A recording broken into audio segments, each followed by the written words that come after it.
श्री जटाशंकर महादेव की, श्री जटाशंकर महादेव की। हर हर महादेव।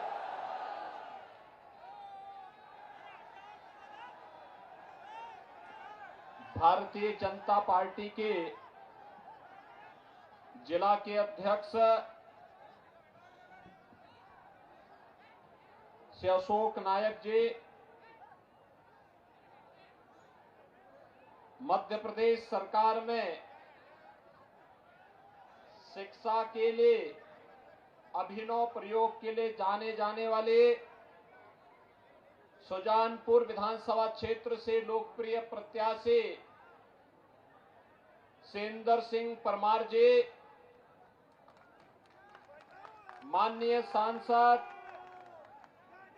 देवास शाजापुर से महेंद्र सिंह सोलंकी जी,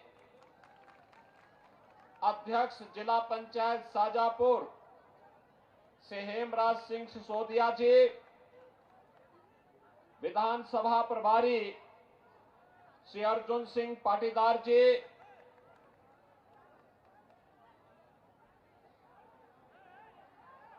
विधायक गुजरात प्रवासी प्रभारी शाजापुर से अमित भाई, अध्यक्ष नगर पालिका परिषद श्रीमती बबीता परमार जी, भारी संख्या में सुजानपुर विधानसभा क्षेत्र से आज इस चुनावी सभा में उपस्थित सुजानपुर विधानसभा क्षेत्र से जुड़े हुए उपस्थित भाइयों बहनों, बाबा जटाशंकर की इस पावन नगरी और भगवान परशुराम के पिता जमदग्नि ऋषि की तपोभूमि को प्रणाम करते हुए मैं आप सबका हृदय से अभिवादन करता हूं। भाइयों बहनों,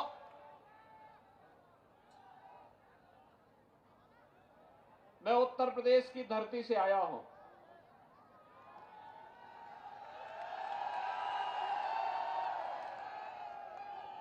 उत्तर प्रदेश को मर्यादा पुरुषोत्तम भगवान श्री राम, लीलाधारी भगवान श्री कृष्ण और भगवान शिव का आशीर्वाद प्राप्त है। मां गंगा और यमुना दोनों के आशीर्वाद के साथ ही उनका संगम भी उत्तर प्रदेश में ही है। उत्तर प्रदेश और मध्य प्रदेश भारत के महत्वपूर्ण राज्यों में से दो महत्वपूर्ण राज्य हैं और उत्तर प्रदेश और मध्य प्रदेश आपस में साझी विरासत, संस्कृति और परंपरा के साथ भी ऐसे जुड़े हैं जैसी एक आत्मा और दो शरीर के रूप में कार्य कर रहे हो। भाइयों बहनों, आज मुझे सुजानपुर में आकर के आप सबसे इस चुनावी सभा के माध्यम से ही सही संवाद का अवसर प्राप्त हुआ। मैं भारतीय जनता पार्टी के पदाधिकारियों का, यहां के लोकप्रिय प्रत्याशी का हृदय से धन्यवाद करता हूं। भाइयों बहनों, हम सबकी पीढ़ी सौभाग्यशाली है। हमारी पीढ़ी सौभाग्यशाली इसलिए है क्योंकि हम बदलते हुए भारत को अपनी आंखों से देख रहे हैं, एक नए भारत का दर्शन कर रहे हैं, जो भारत आत्मनिर्भरता की ओर अग्रसर हो रहा है, जो एक समर्थ भारत है, एक सशक्त भारत है, जो भारत दुनिया के सामने हाथ नहीं फैलाता है बल्कि दुनिया में जहां कहीं अभाव है, अराजकता है, अव्यवस्था है, वहां हाथ पकड़ करके उसे चलना सिखाता है। ऐसा भारत प्रधानमंत्री मोदी जी के नेतृत्व में पिछले 9 वर्षों के अंदर बना है। एक ऐसा भारत जिसके प्रति दुनिया का विश्वास मजबूत हुआ है। एक ऐसा भारत जो केवल दुनिया का हाथ पकड़ता ही नहीं है, बल्कि अगर कोई दुनिया में भारत को आंखें दिखाता है तो उसकी आंखों को भी दुरुस्त करने का काम करता है। एक ऐसा भारत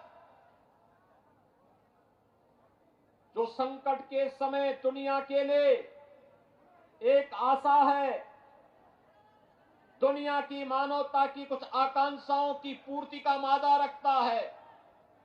और एक ऐसा भारत जिसने उत्तर से दक्षिण तक, पूरब से पश्चिम तक संपूर्ण भारत के 142 करोड़ लोगों को एक परिवार के रूप में मान करके सबका साथ और सबके विकास की भावना के साथ उसको जोड़ने का कार्य किया है। भाइयों बहनों, आज भारत बदल रहा है। ये बदलता हुआ भारत का निशान है। काशी में काशी विश्वनाथ धाम में आप जाइए, एक नई काशी के दर्शन उत्तर प्रदेश में आपको होंगे। उत्तराखंड में केदारनाथ धाम में जाएंगे, बाबा केदारपुरी की नए धाम की नई पुरी की दर्शन आपको वहां पे होंगे। महाकाल के महालोक में आएंगे तो यहां पे महाकाल का ये महालोक हम सबको एक नई अनुभूति कराता है। बाबा सोमनाथ के धाम में आप गुजरात में जाइए, आपको एक नई अनुभूति कराता है। और 500 वर्षों का इंतजार समाप्त करके अयोध्यापुरी भी तो तैयार हो गई है। भाइयों बहनों, मैं आपसे पूछना चाहता हूं,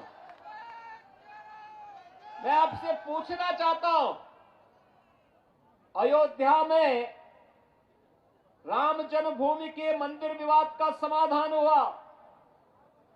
आज मंदिर का निर्माण भी हो रहा है और 22 जनवरी 2024 को प्रधानमंत्री मोदी जी के कर कमलों से रामलला अपने मंदिर में विराजमान भी होंगे। ये जो तीनों प्रकार के कार्यक्रम हैं, आप में से भी और आपके पूर्वजों ने भी अयोध्या के राम मंदिर के लिए संघर्ष किया था। इससे बड़ा सौभाग्य और क्या हो सकता है कि जिसके लिए हमारे पूर्वज बलिदान हुए थे, जिसके लिए उन्होंने संघर्ष किया था, जिसके लिए उन्होंने साधना की थी, जो उनकी मनोकामना थी, हम अपनी आंखों से, भौतिक आंखों से आज उस कार्य को मूर्त रूप होते हुए देख रहे हैं। इसलिए मैंने कहा हम सौभाग्यशाली हैं, हमारी पीढ़ी सौभाग्यशाली है। लेकिन भाइयों बहनों, मैं आपसे पूछना चाहता हूं, अयोध्या में राम मंदिर का काम क्या कांग्रेस कर पाती? कांग्रेस तो चाहती ही नहीं थी, क्योंकि कांग्रेस का नाम ही समस्या है। कांग्रेस चाहती ही नहीं थी समस्या का समाधान हो। कांग्रेस ने तो कह दिया था कि नहीं, कोई परिवर्तन नहीं होना चाहिए। और तो राम भक्तों ने कहा कि गुलामी के ढांचे को हटा देंगे, न रहेगा बांस, नहीं बजेगी बांसुरी। भाइयों बहनों, कांग्रेस ने देश को समस्याएं दी हैं। एक कांग्रेस ने आतंकवाद की समस्या दी, उग्रवाद की समस्या दी, नक्सलवाद की समस्या दी, भ्रष्टाचार के कारण देश की छवि को धूमिल किया। देश के अंदर शोषण और भ्रष्टाचार के लिए कांग्रेस के काले इतिहास को आने वाली पीढ़ी जब देखेगी, पढ़ेगी, भाइयों बहनों, कांग्रेस को छूने की बात तो दूर, वोट देने की बात तो दूर, वह दूर से छूने के लिए भी तैयार नहीं होगी। जिस कांग्रेस ने हमारे इतिहास को हर पग पग पर कलंकित करने का कार्य किया हो, उसे अपमानित करने का कार्य किया हो, इतिहास में किस प्रकार के पन्ने पढ़ाए जाते थे? इतिहास में हमें पढ़ाया जाता था कांग्रेस के समय का इतिहास, अकबर महान है, यानी महाराणा प्रताप को ये महान नहीं मानते थे, अकबर को महान मानते थे। एक कांग्रेसियों का इतिहास है। और भाजपा कहती है कि महाराणा प्रताप और छत्रपति शिवाजी महाराज महान है। अंतर स्पष्ट है। एक और गुलामी की निगाहों से पूरे देश को देखने वाली कांग्रेस देश को पुनः गुलामी की ओर धकेलने का कुत्सित प्रयास कर रही थी। दूसरी तरफ अपने राष्ट्रीय स्वाभिमान और सम्मान के लिए जानी जाने वाली भारतीय जनता पार्टी,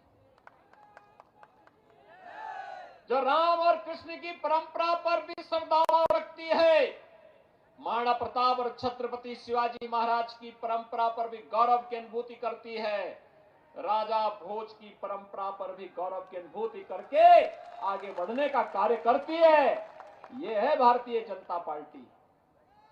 भाइयों बहनों, कांग्रेस ने तो राम और कृष्ण के अस्तित्व को भी नकार दिया था।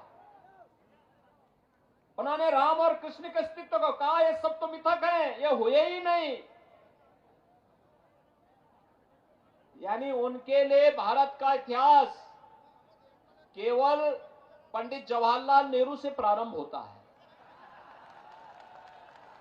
और उनके लिए सबसे पवित्र ग्रंथ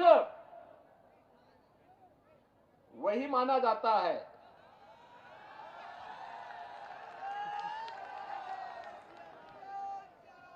वे अपने को आज भी एक्सीडेंटल कहते हैं। एक्सीडेंट हुआ, कांग्रेसी पैदा हो गए। यानी देश का अस्तित्व है, राम और कृष्ण थे, वे मानने को तैयार ही नहीं, लेकिन हमने माना। लेकिन मानने के लिए शर्त थी, डबल इंजन की सरकार रहनी चाहिए। और भाइयों बहनों, मोदी जी का सानिध्य और उनका आशीर्वाद, उनका मार्गदर्शन उत्तर प्रदेश की जनता ने अंगड़ाई ली। जाति, मत, मजहब, क्षेत्र, भाषा से ऊपर उठी, अंगड़ाई ली। भारतीय जनता पार्टी की सरकार उत्तर प्रदेश में आई, 500 वर्षों का विवाद का समाधान हो गया। अयोध्या में राम मंदिर के निर्माण का मार्ग प्रशस्त हो गया। और अब तो 22 जनवरी को रामलला अपने स्वयं के भव्य मंदिर में विराजमान हो जाएंगे। हर भारतवासी दुनिया में जहां कहीं रह रहा होगा, हर सनातन धर्मावलंबी गौरव के साथ कह पाएगा कि रामलला हम आए हैं और मंदिर में आपको विराजमान देख करके गौरव की अनुभूति कर रहे हैं। भाइयों बहनों, और यह हर भारतवासी के लिए गौरव की अनुभूति वाला दिन होना चाहिए।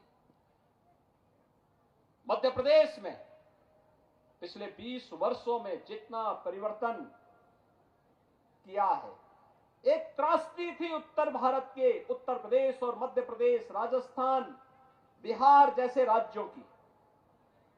ये बीमारू राज्य माने जाते थे, विकास की प्रगति में बहुत पीछे छूट गए थे। मैं धन्यवाद दूंगा यहां के लोकप्रिय मुख्यमंत्री श्री शिवराज सिंह चौहान जी को, जिनके नेतृत्व में मध्य प्रदेश बीमारू प्रदेश से उभरा है। ये बीमारूपन के कलंक से मध्य प्रदेश उभरा है। उत्तर प्रदेश भी आज बीमारू राज्य से उभर चुका है। बिहार अभी उसी बीमारी की चपेट में है और राजस्थान भी उसी बीमारी की चपेट में है। भाइयों बहनों, उत्तर प्रदेश और मध्य प्रदेश में भाजपा की सरकार है और मोदी जी का मार्गदर्शन है। बीमारूपन का ठप्पा दूर हटा, अब विकसित और अग्रणी राज्यों में उत्तर प्रदेश और मध्य प्रदेश आ चुके हैं। और इसीलिए हम कहने के लिए आए हैं, इसके लिए प्रयास करना पड़ा, मेहनत होनी पड़ी।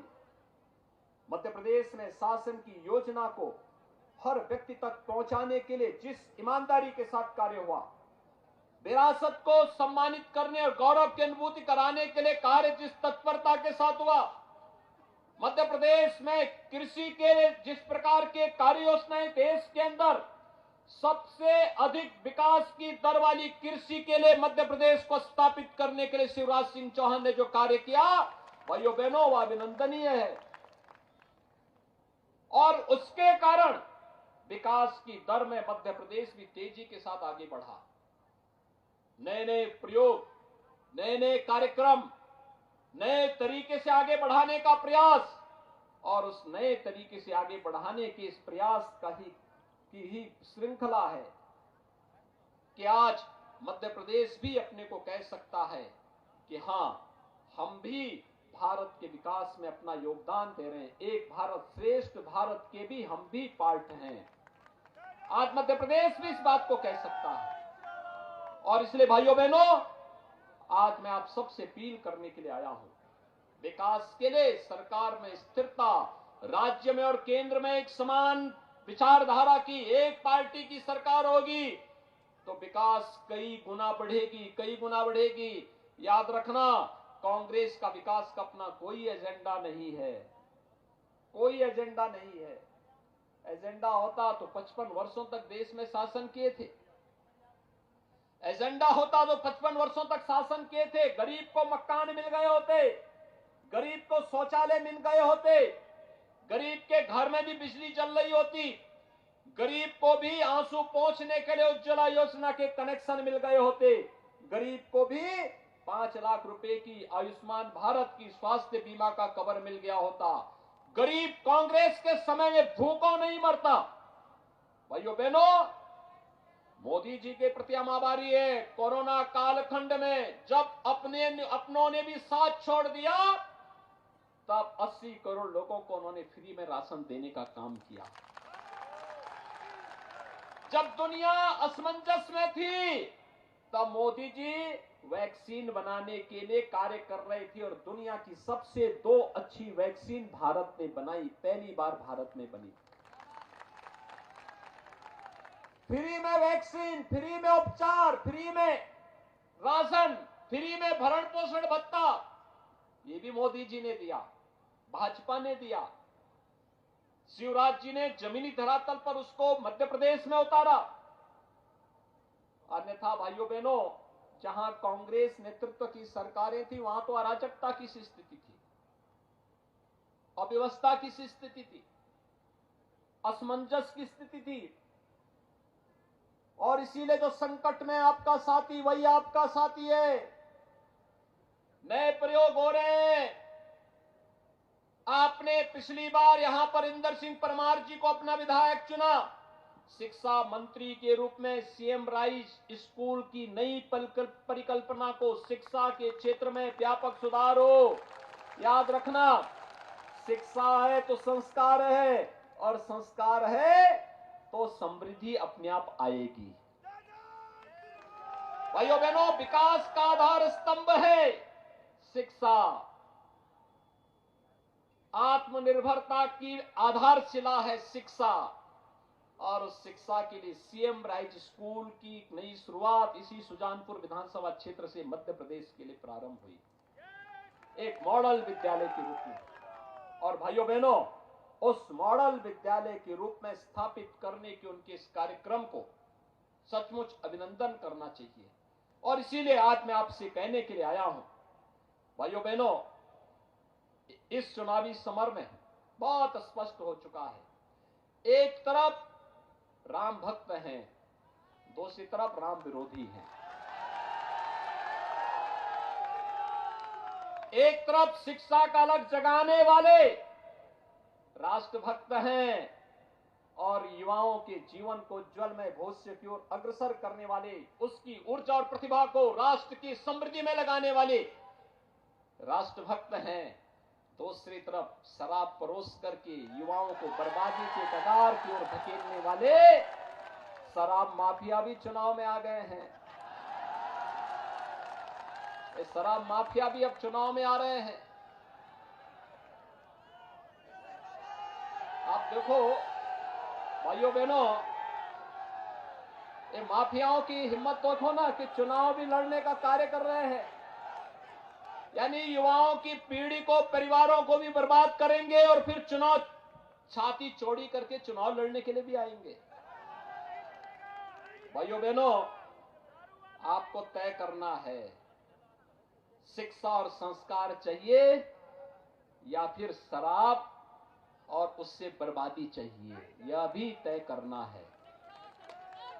भाइयों बहनों, यही कहने के लिए आज मैं आपके पास आया हूं। हमें अपने वर्तमान के साथ साथ अपने भविष्य को बनाना है तो हमें शिक्षा चाहिए। शिक्षा हमारी प्राथमिकता होनी चाहिए, स्वास्थ्य हमारी प्राथमिकता होनी चाहिए, रोजगार हमारी प्राथमिकता होनी चाहिए, बड़े बड़े उद्योग लगे, यह हमारी प्राथमिकता होनी चाहिए। इंफ्रास्ट्रक्चर के लिए बड़े बड़े हाईवे बने, एक्सप्रेसवे बने, एयरपोर्ट बने, वाटरवे हो, इन सब के लिए हमें एक स्टेडियम बने, इसके लिए तो हम समर्थन करें। लेकिन शराब परोसने वाले माफियाओं को कतई आप समर्थन न करें, कतई न समर्थन करें। आने वाली पीढ़ी फिर कभी छोड़ेगी नहीं, माफ नहीं करेगी। और इसीलिए भाइयों बहनों, मैं दीपावली के पहले आपके पास आया हूं कहने के लिए कि दीपावली में सब प्रकार की बुराइयों को त्यागने का अवसर होता है। ये सब बुराइयों को 17 नवंबर को वोटिंग होनी है और 11 को अयोध्या का दीपोत्सव और 12 को दीपावली का भव्य आयोजन होना है। तो 11 को अयोध्या की दीपावली के साथ ही भगवान राम का नाम लेकर के एक साथ आप तय कर देंगे कि हमें कोई शराब माफिया नहीं चाहिए, गलत व्यक्ति नहीं चाहिए, कोई अपराधी, कोई माफिया, किसी भी प्रकार से हम उसको स्वीकार नहीं करेंगे। यह हमें तय करना है। और इसलिए भाइयों बहनों, मैं आप सबसे अपील करने के लिए आया हूं। मध्य प्रदेश में फिर से भारतीय जनता पार्टी की सरकार चाहिए। मोदी जी के नेतृत्व में एक ऐसी सरकार चाहिए। याद रखना, मध्य प्रदेश में डबल इंजन की जो भारतीय जनता पार्टी की सरकार है, इस सरकार में गुंडे, अपराधी, माफिया, आतंकवादी, उग्रवादी, नक्सलवादी, ये सभी त्रस्त हैं, परेशान होंगे, भागेंगे और चुनाव के समय सभी एकजुट होकर के फिर कार्य करने का प्रयास करेंगे। और हमारा प्रयास होना चाहिए कि डबल इंजन की सरकार फिर से आए। डबल इंजन की सरकार का क्या परिणाम होगा और कैसे डबल इंजन सरकार ने अपने कार्यक्रमों को आगे बढ़ाया है। भाइयों बहनों, छत्रपति शिवाजी महाराज के शौर्य और पराक्रम के बारे में एक बार महाकवि भूषण ने कुछ पंक्तियां लिखी थी। उन्होंने कहा था, दावा द्रुम दंड पर, चीता मृग झुंड पर, भूषण वितुंड पर जैसे मृग राज है, तेज तम अंश पर, काना जिम कंस पर, त्याम मलिच्छ वंश पर, शेर शिवराज है, शेर शिवराज है। और मैं आप सबको आह्वान करने के लिए आया हूं, यानी इसका अर्थ है, जिस प्रकार पेड़ों के तनों पर दावानल, हिरणों के झुंड पर चीता, हाथी पर शेर, अंधेरे पर प्रकाश की एक किरण, कंस पर कृष्ण भारी हैं, उसी प्रकार मलिच्छ वंश पर शिवराज शेर के समान भारी हैं। और इसलिए भाइयों बहनों, मैं आप सबका आह्वान करने के लिए आया हूं। कांग्रेस का 55 वर्ष का कार्यकाल अगर एक और आप रख लेंगे और शिवराज जी के 20 वर्ष के कार्यकाल को आप रख लेंगे, तो शिवराज सिंह चौहान जी के नेतृत्व की भारतीय जनता पार्टी सरकार का कार्यकाल मध्य प्रदेश में उनसे कई भारी दिखाई देगा।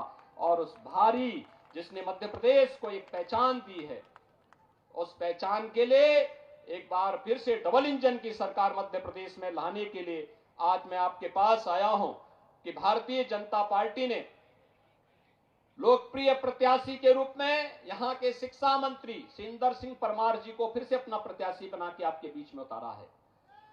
परमार जी को अपना आशीर्वाद देंगे? सभी लोग सहमत हैं? सभी लोग सहमत हैं? तो दोनों हाथ ला करके मेरे साथ बोलेंगे, दोनों हाथ ला करके बोलेंगे, भारत माता की, भारत माता की, भारत माता की। जय श्री राम, जय जय श्री राम।